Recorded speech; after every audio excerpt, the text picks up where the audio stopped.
Mark Ciampach, the author of Security Plus Guide to Network Security Fundamentals, 4th edition. In this lecture video, we will talk about Chapter 12, Advanced Cryptography. In this chapter, we will learn practical methods for applying cryptography to protect data. We'll first learn about digital certificates and how they can be used. Next, we'll explore public key infrastructure and key management. Finally, we'll look to see how cryptography on data can be used that is being transported. Remember, using cryptography can help you stay secure. Chapter 12, Advanced Cryptography, Security Plus Guide to Network Security Fundamentals, 4th edition. Our objectives in this chapter, they're lengthy. We want to define digital certificates, list the various types of digital certificates and how they're used, talk about the components of public key infrastructure, PKI. We'll list the tasks associated with key management, and we'll describe different transport encryption algorithms. From our last chapter, we know that cryptography has many clear benefits in safeguarding sensitive data. We can use hashing, we can use symmetric encryption, we can use asymmetric encryption. Yet, when cryptography is utilized in the enterprise, in a large organization, we add a level of complexity. What happens if an employee has encrypted an important proposal, but that employee falls ill and can't return to work? Where is their key stored? Who can have access to it? And how can the keys of hundreds or thousands of employees be managed? These and other issues relating to cryptography help move the discussion from the basic mechanics that we talked about in the previous chapter to a higher level, talking about advanced cryptographic procedures that are typically found at the enterprise level. We'll begin by talking about digital certificates. This is a common application of cryptography. Suppose that Alice receives an encrypted document that says it came from Bob. Although Alice can be sure the encrypted message was not viewed or altered by someone else while it was being transmitted, how can she know for certain that Bob was the actual sender? Because Alice's public key is widely available, couldn't the attacker have created a fictitious document, encrypted it with Alice's public key, and sent it to Alice while pretending to be Bob? Alice's key can verify no one read or changed it, but it can't verify the sender. Now, proof can be provided with asymmetric encryption by using a digital signature. After creating the memo, Bob creates a hash on it and then encrypts the hash with his private key before sending the memo and the digital signature to Alice, who then can decrypt them. Now, digital signatures can show that Bob was the sender, but there is a weakness associated with it. What is the weakness? The weakness is because Bob's public key is freely available for Alice and anyone else to obtain. How can Alice actually be sure that it's really Bob's key she's retrieving? What if an imposter posted that public key under Bob's name? For example, suppose Bob created a message along with a digital signature and sent it to Alice, but Ralph intercepted the message. He created his own set of public and private keys, replaced Bob's public key with his own. Ralph could then create a new message and digital signature with his private key and send it on to Alice. When Alice received it, she would unknowingly retrieve Ralph's public key, thinking it belonged to Bob, and decrypt it. So Alice could be tricked into thinking that Bob had sent it, when in reality it actually came from Ralph, looking something like this.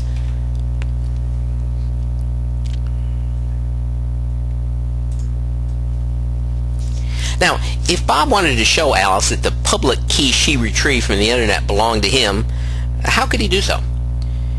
Could he travel to Alice's city, knock on her front door and say, "Hi, I'm Bob, here's my key"? Well, that's possible, but how would Alice know that this was the real Bob, even knocking at her door? What she would likely do is ask to see something like his driver's license. This is a document that's provided by a trusted third party. Now, although Alice may not trust Bob because she doesn't know him, she will trust the government agency that required Bob to provide proof of his identity when he applied for the license. So using a trusted third party has verified Bob, who trusts Alice, who could then help to resolve this problem. This is really the concept behind a digital certificate. A digital certificate is a technology used to associate a user's identity to a public key that has been digitally signed by a trusted third party. The third party verifies the owner and that the public key belongs to that owner. Now, when Bob sends a message to Alice, he doesn't ask her to retrieve his public key from a central site. Instead, Bob attaches a digital certificate to that message. When Alice receives the message with the digital certificate, she can check the signature of that trusted third party on the certificate. If the signature was signed by a party that she trusts, Alice then can safely assume the public key in the digital certificate really belonged to the real Bob. Digital certificates make it possible for Alice to verify Bob's claim that the key belonged to him, and in essence prevent a man-in-the-middle attack by Ralph, who impersonates the owner of that public key. A digital certificate typically contains information like the owner's name or alias, the owner's public key, the name of the person who issued it, the digital signature of the issuer, serial number of the digital certificate, and expiration date as well. Now, managing digital certificates is another task in and of itself. Several entities and technologies are used for managing digital certificates. These include certificate authority, registration authority, certificate revocation list, certificate repository, and we'll talk about how digital certificates are managed through a web browser. Let's begin by talking about the certificate authority. When a new car is purchased, it's necessary to register that car in the state in which the owner lives, probably. The new owner may visit the local county courthouse or some similar venue to fill out the paperwork and pay the required fee. Now, this information is then forwarded to, let's say, the state capitol, where the State Department of Motor Vehicles issues an official car title that's then sent to the new owner, something like that. In this scenario, the Department of Motor Vehicles in the state capitol is an example of something that's similar to a certificate authority. A certificate authority serves as a trusted third-party agency that's responsible for issuing digital certificates. A certificate authority can be internal to the organization, or it can be external, such as a commercial certificate authority, CA, that charges for their service. Here are some of the general duties of a certificate authority. They generate, issue, and distribute public key certificates. They distribute CA certificates, generate and publish certificate status information. They provide a means for subscribers to request a revocation. We'll talk about those in a minute. They may revoke public key certificates, and they maintain the security, availability, and continuity of the certificate issuance signing functions. Now, a subscriber who requests a digital certificate will generally create public and private keys and send the public key, remember not the private key, but send the public key to the CA. The CA then inserts the public key into the certificate, and the certificates are digitally signed with the private key of the issuing CA. Registration authority. Now, in the example we talked about just a moment ago, the local county courthouse where the new car owner filled out the appropriate paperwork and paid the fee is something similar to a registration authority function, an RA. This is a subordinate entry which really is designed to handle specific CA tasks like processing certificate requests and authenticating users. Now, although these functions could be implemented directly with the CA, there are a few advantages to having a separate RA. I mean, if there are many entities that require a digital certificate, or if they're spread out over a broad geographical area, Having a centralized CA could make it inconvenient, so using one or more of the RAs can kind of offload some of the work there. Some of the general duties of an RA: want to obtain a public key from the subscriber, verify the subscriber possesses the asymmetric private key. They can receive and authenticate and process certificate revocation requests. But the primary function is to verify the identity of the individual. How do they do so? Different ways. In its simplest form, the owner may only be associated with their email address. Now, this type of digital certificate might be sufficient for some basic email communication, but it's certainly insufficient for other activities, maybe like transferring money online. Another way is through documents. An RA can confirm the authenticity of the person requesting the digital certificate by requiring specific documentation, maybe a birth certificate, maybe a copy of an employee badge. It could even be done in person. In some instances, the RA might require the applicant to apply in person to prove their existence and to identify themselves through a government-issued passport or a driver's license.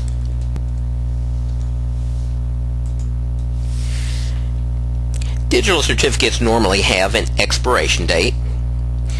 If a financial institution issues a digital certificate, let's say to Alice, what happens if she closes her account and moves her money to another bank? The original digital certificate it should be revoked. Revoked digital certificates are listed in a repository called the Certificate Revocation List, the CRL. These can be accessed to check the certificate status of users.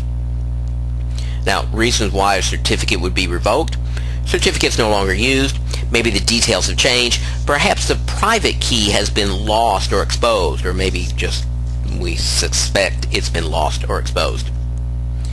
Here's an example of a certificate revocation list. Certificate repository. It's important that the CA publishes approved certificates as well as revoked certificates in a very timely fashion. Don't want there to be a long lag time between when a certificate is revoked and when that information is published. Could lead certainly to a compromised security situation. If somebody were to steal a user's private key, for instance, they could impersonate the victim without other users being aware of it.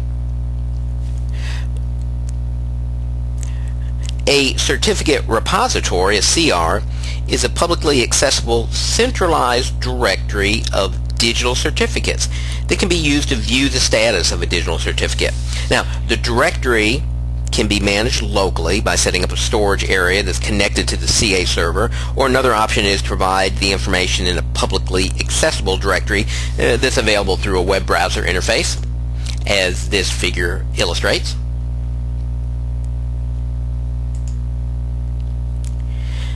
Now, actually, we use digital certificates all the time through our web browser, and that's how they're managed. Because digital certificates are used extensively on the internet, all modern web browsers are pre-configured with a default list of CAs. This allows the user to take advantage of digital certificates without the need to manually load the information. And it's not necessary for users to download and install a CRL manually.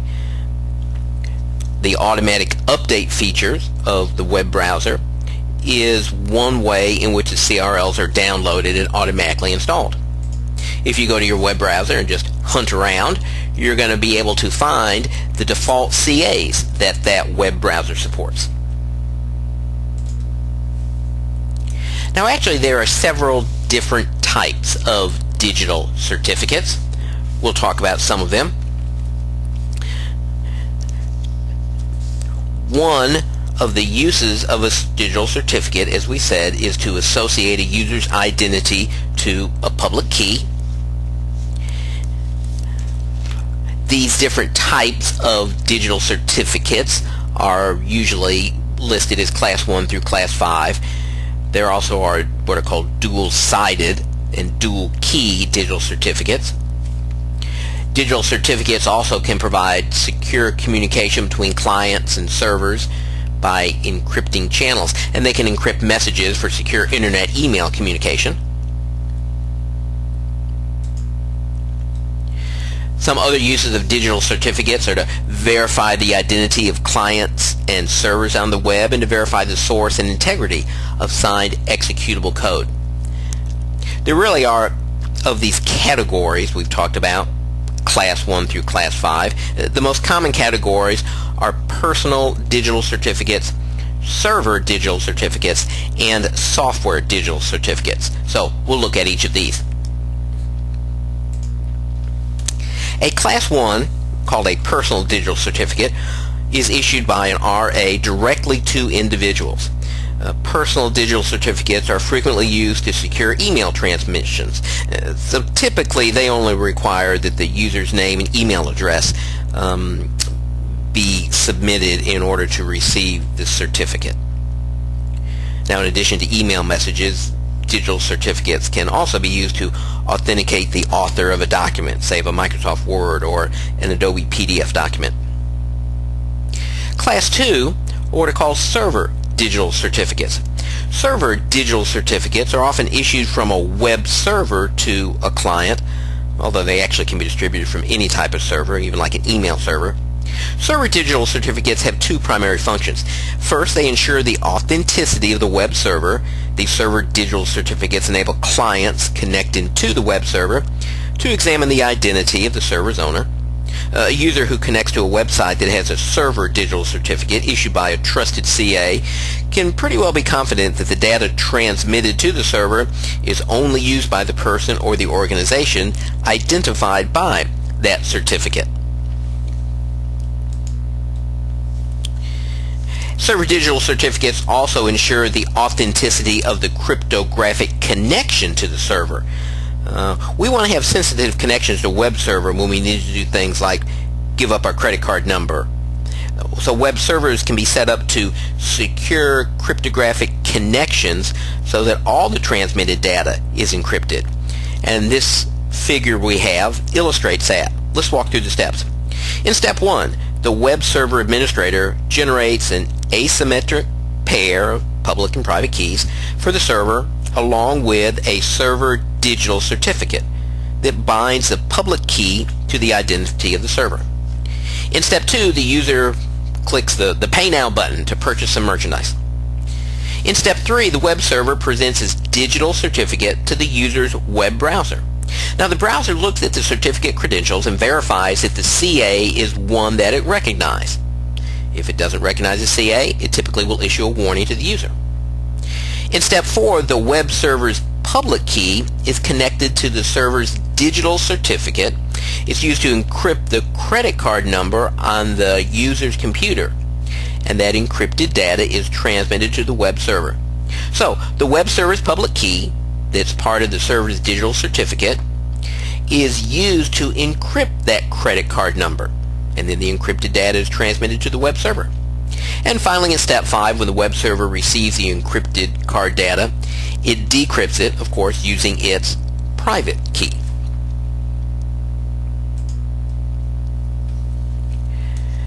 Server authentication and secure communication are often combined into one certificate. And when we're surfing the web and we go to a secure site, we're going to see something like a padlock that indicates that we have a secure connection. Padlock is used in Internet Explorer and some other web browsers, while other web browsers will use something different to indicate that.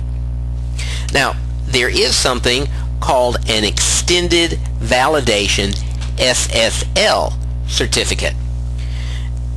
This type of certificate requires more extensive verification of the legitimacy of the business. The CA has to pass an independent audit, verifying that it meets the extended validation standards. The existence and identity of the website owner, including its legal existence, the physical address, has to be verified by the CA. The CA verifies that the website is the registered holder and has exclusive control of that domain name. And the authorization of the individual applying for the certificate has to be verified by the CA and have a valid signature from an officer of the company. So it's a much higher level. Yes, here's an example of certificate information and that padlock icon we spoke of. Now, a Class 3 digital certificate is known as a software publisher digital certificate. Software publisher digital certificates are provided by software publishers, and the purpose of these is to verify that their programs are secure and haven't been tampered with.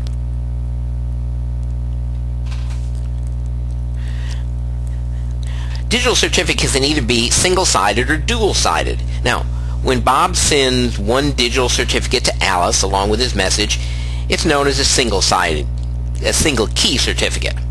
The signing certificate is used to sign a message to prove that the sender is authentic, and the encryption certificate is used for the actual encryption of the message.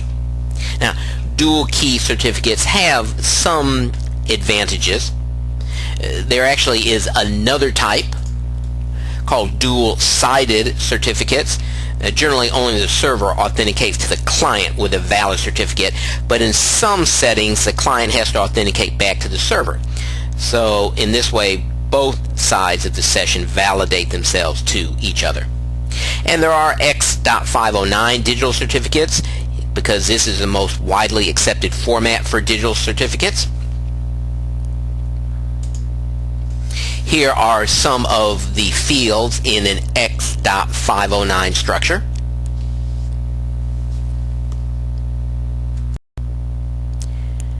One of the important management tools for the use of digital certificates and asymmetric cryptography is what's known as public key infrastructure. Public key infrastructure involves public key cryptographic standards. It involves something called trust models, and it also involves managing our keys.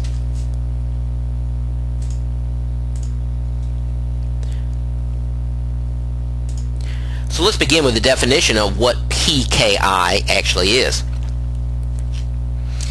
On a single digital certificate between Alice and Bob, it involves multiple entities and different technologies, of course.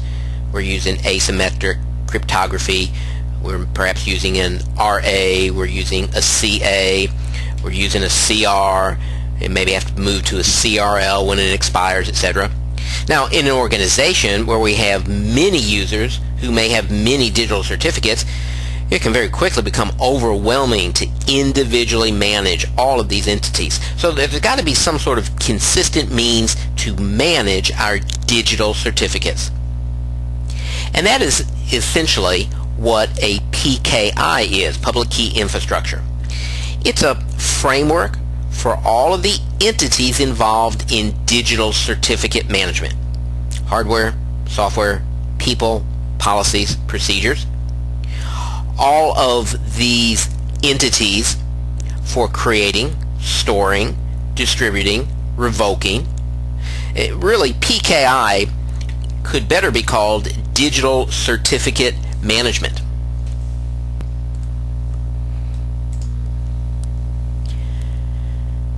Public Key Cryptographic Standards, PKCS, is a numbered set of PKI standards that's been defined by the RSA Corporation. Although these are informal standards, today they're very widely accepted in the industry, and the standards are based on the RSA public key algorithm. This table lists the PKCS standards 1 through 10, and this table lists standards 11 through 15.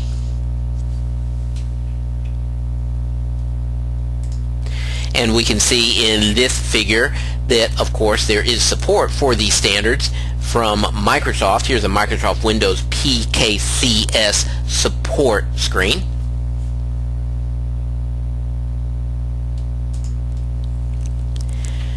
Now, in all of this discussion, trust is fundamental.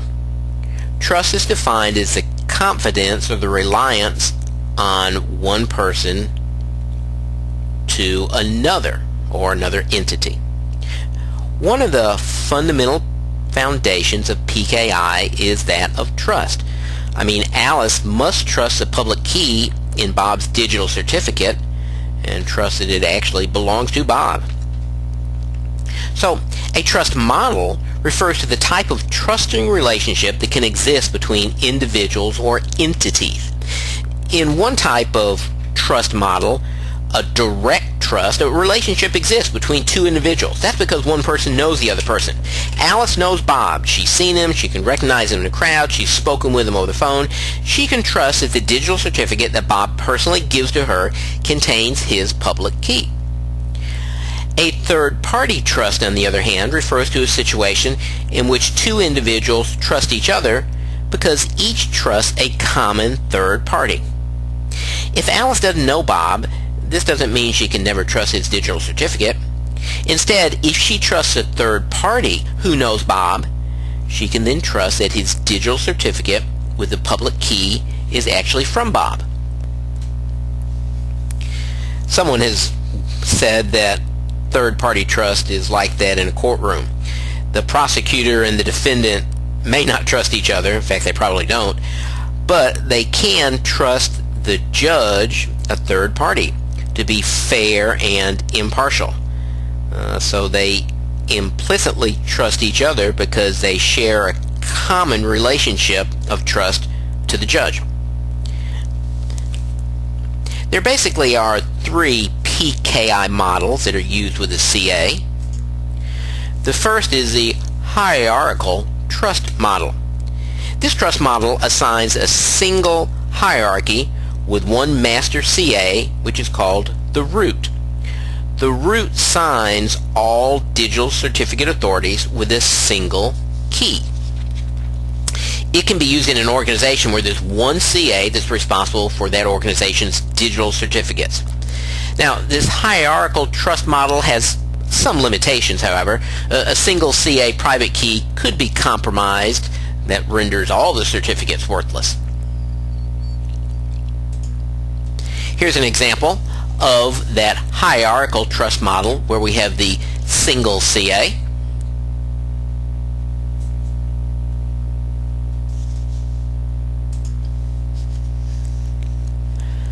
The distributed trust model means that instead of having a single CA, we're going to have multiple CAs that sign digital certificates. This essentially eliminates the limitations of the hierarchical trust model. The loss of a CA's private key would compromise all the certificates. In addition, these CAs can delegate authority to other intermediate CAs to sign digital certificates.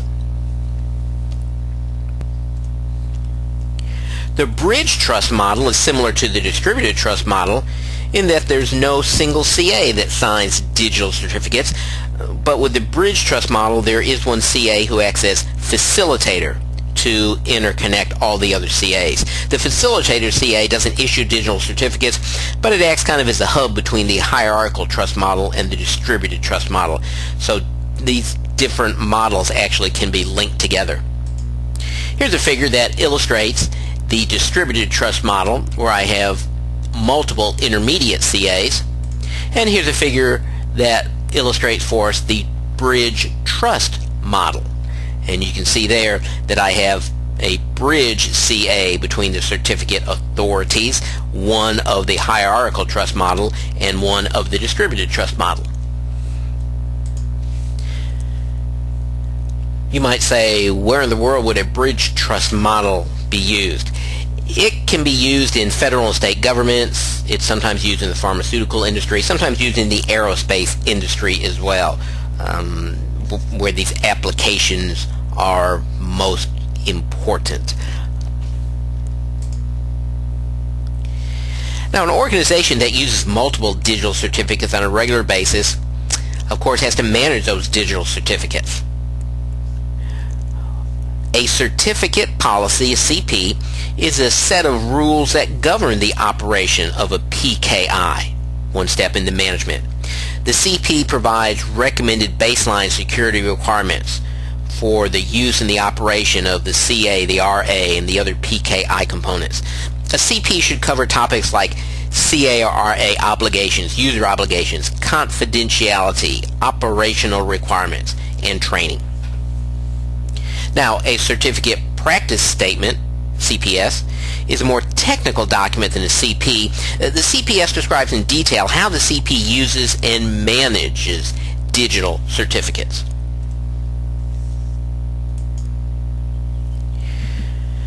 Digital certificates should not last forever, obviously. Employees leave, new hardware is installed, applications are updated, even cryptographic standards may evolve. Now, each of these may affect the usefulness of a digital certificate, so the life cycle of a digital certificate is actually divided into 4 parts. Part 1 is creation. At this stage, the certificate is created, it's issued to the user. Before it's generated, the user must be positively identified, as we've spoken of. Suspension is the second stage. This stage could occur once or multiple times through the life of a digital certificate. If the certificate's validity must be temporarily suspended, this can occur, say, when an employee is on a leave of absence. During this time, it may be important that the user's digital certificate not be used for any reason until the user returns. When they return, the suspension can be withdrawn or the certificate can be revoked. Revocation. When the certificate is no longer valid, it's reached this stage, and under certain situations, a certificate may be revoked before its normal expiration date, maybe when the user's private key is lost or compromised. And expiration, the 4th stage in the life cycle. At this stage, the certificate is no longer used, and every certificate that's issued by a CA must have an expiration date associated with it. Key management. With all this talk about keys, obviously keys have to be carefully managed, particularly in the enterprise. Let's talk about how that key management occurs, and we'll begin by talking about key storage. The means of storing keys in a PKI system is very important. Public keys can be stored by embedding them within digital certificates. Perhaps private keys are stored on the user's local system. The drawback to software-based storage, it still may leave the keys open to attack. So storing keys in hardware is an alternative to software-based storage. For storing public keys, special CA root and intermediate CA hardware devices could be used. Private keys could be stored on cards or in tokens.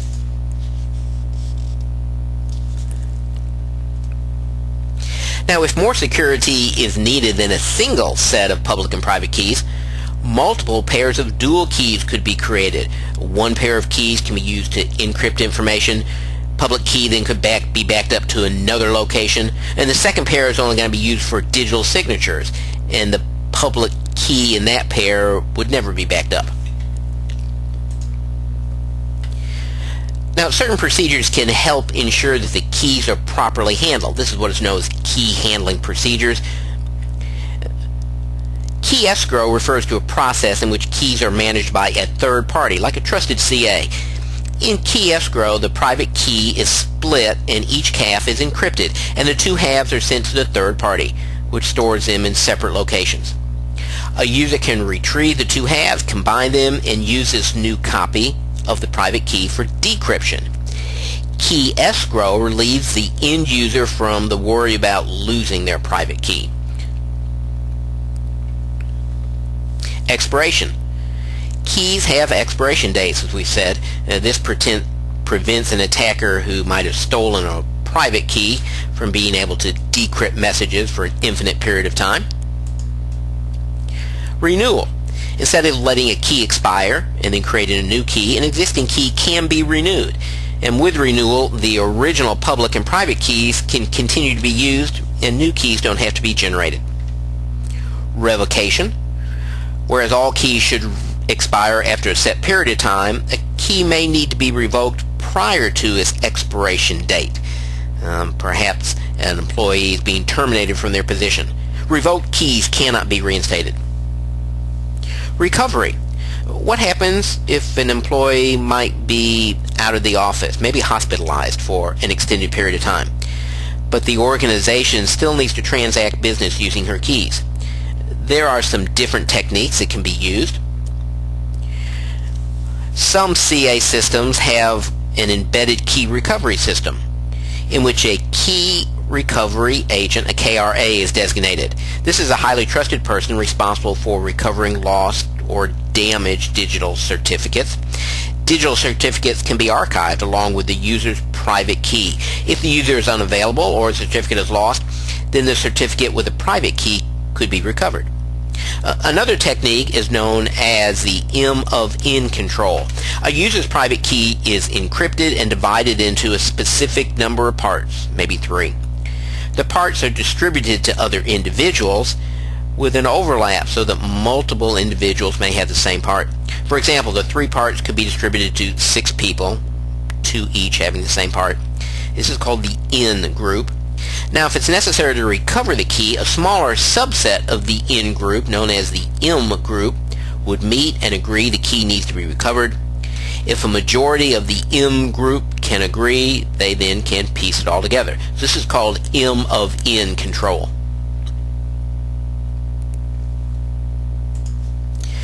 Suspension is another procedure. The revocation of a key is permanent, but key suspension is for a set period of time. Maybe an employee is on an extended medical leave. Might be necessary to suspend the use of that key for security reasons, but it would be invoked later, reissued. And destruction.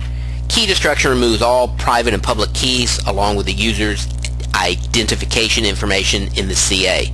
So when the key is revoked or expires, user information could remain on the CA for audit purposes.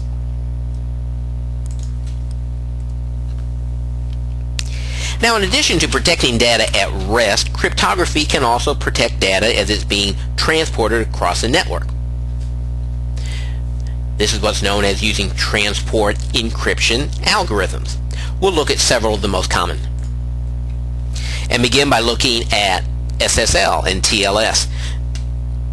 Probably the most common transport encryption algorithm is what's known as Secure Sockets Layer, SSL. This is a protocol that was developed several years ago, way back when, probably the mid-1990s, when web browsers began to really come on the scene. They were dominated by a company known as Netscape, and Netscape's responsible for creating the SSL. SSL uses a public key to encrypt data that's transferred over SSL connections. Now, TLS is a protocol that guarantees privacy and data integrity. In many senses, TLS is an extension of SSL, and sometimes you'll see them referred to as SSL/TLS. Both provide server and client authentication as well as data encryption.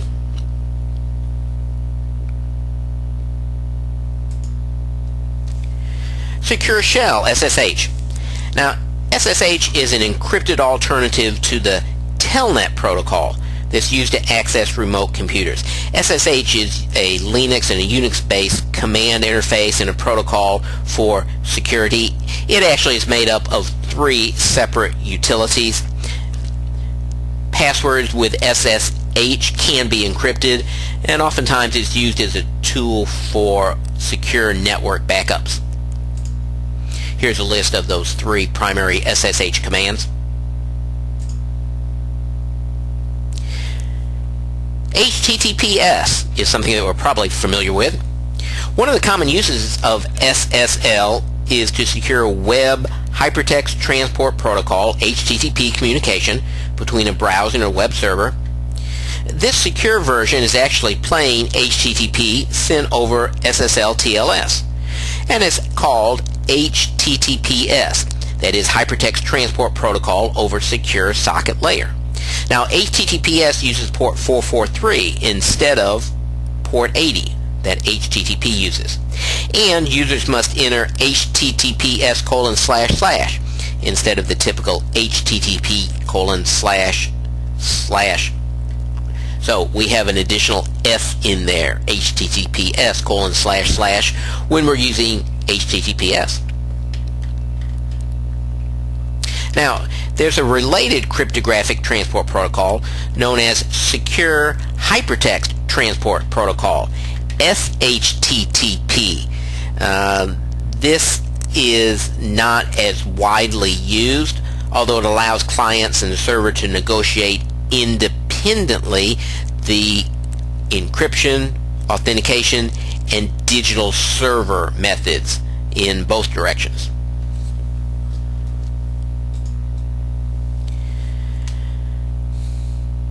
Security tools operate at different layers of the OSI model.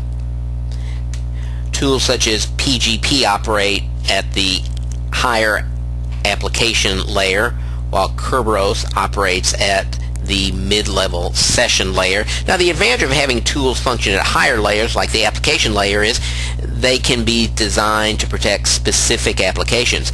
But having the protection at higher layers may require multiple security tools, perhaps even one per application.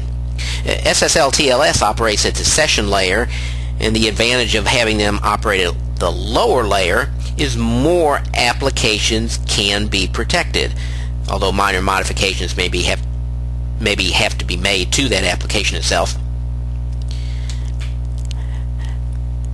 IPsec, IP security, is a level of protocols developed to support secure exchange of packets, and it operates at a low level of the OSI model, so it's considered to be a more transparent security protocol.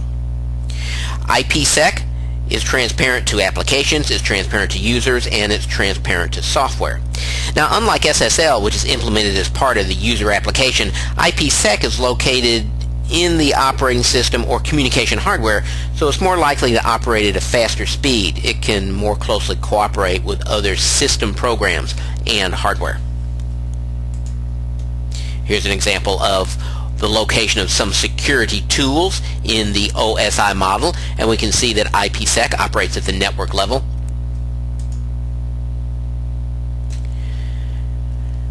IPsec can provide authentication, confidentiality, and key management, and it supports two encryption modes, transport mode and what is known as tunnel mode. Here's an illustration of a new IPsec packet that uses the transport or the tunnel mode. Let's summarize what we've talked about in Chapter 12. We said that digital certificates provide third-party verification of public key owner's identity. We said that a certificate authority issues digital certificates for others. Personal digital certificates are issued by the RA to individuals. Web server digital certificates ensure the authenticity of that server and its cryptographic connection. PKI is a framework for all of the different entities involved in digital certificates, and there are three basic PKI trust models. Cryptography can protect data as it's being transported across the network. SSL/TLS is one widely used algorithm. And we saw that IPsec supports a secure exchange of packets and is considered to be a transparent security protocol. These are the objectives that we have looked at in this chapter. Chapter 12, Advanced Cryptography, Security Plus Guide to Network Security Fundamentals, 4th edition.